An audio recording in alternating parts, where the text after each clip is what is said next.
বাজার স্থিতিশীল রাখতে সরকার সিঙ্গাপুরের সরবরাহকারীর মাধ্যমে ভারত থেকে চাল কেনার সিদ্ধান্ত নিয়েছে বলে জানিয়েছেন অর্থ উপদেষ্টা সালেহ উদ্দিন আহমেদ। সোমবার সচিবালয়ে সরকারি ক্রয় সংক্রান্ত উপদেষ্টা পরিষদ কমিটির বৈঠক শেষে সাংবাদিকদের সঙ্গে আলাপকালে তিনি এ তথ্য দেন। তিনি বলেন, চালের দাম কিছুটা স্থিতিশীল হয়েছে, আবার কিছুটা বাড়ছে। অতএব কোনো ক্রমেই যেন চালের দাম না বাড়ে, সেজন্য আমরা নন বাসমতি চাল আবার আনব। কোন দেশ থেকে চাল আসবে জানতে চাইলে উপদেষ্টা বলেন, নন বাসমতি চালটা ভারত থেকেই আসবে। এটা তো প্রতিযোগিতামূলক, সরবরাহকারী কিন্তু সিঙ্গাপুরের। তিনি বলেন, কারণ আমরা তো আর বলবো না যে ভারত থেকে আনবেন না, থাইল্যান্ড থেকে আনবেন না, মিয়ানমার থেকে আনবেন না। আমরা মান, সময় মতো সরবরাহ আর দামটা দেখেছি। ডিসেম্বরের মধ্যে সরকার সংশোধিত বাজেট করে ফেলতে চায় বলেও তিনি তুলে ধরেন।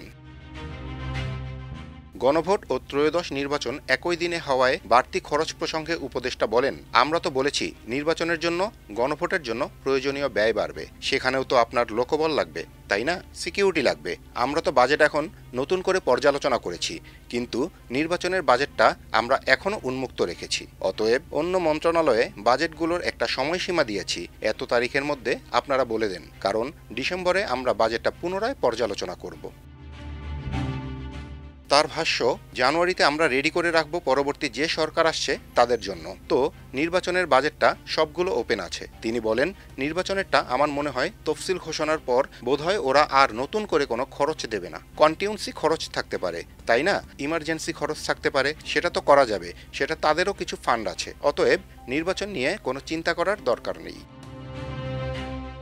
গণভোট ও নির্বাচন একদিনে করা চ্যালেঞ্জ বলে মানলেন উপদেষ্টা, তবে একদিনে করার পক্ষেই তার মত। বলেন, এইটা আমার মনে হয় চ্যালেঞ্জ হলেও এই চ্যালেঞ্জটা গ্রহণ করতে হবে।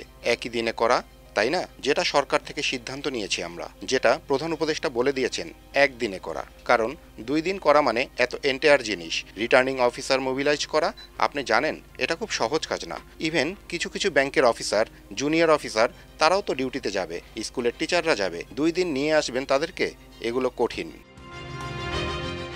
মাল্টিমিডিয়া ডেস্ক, আমার দেশ।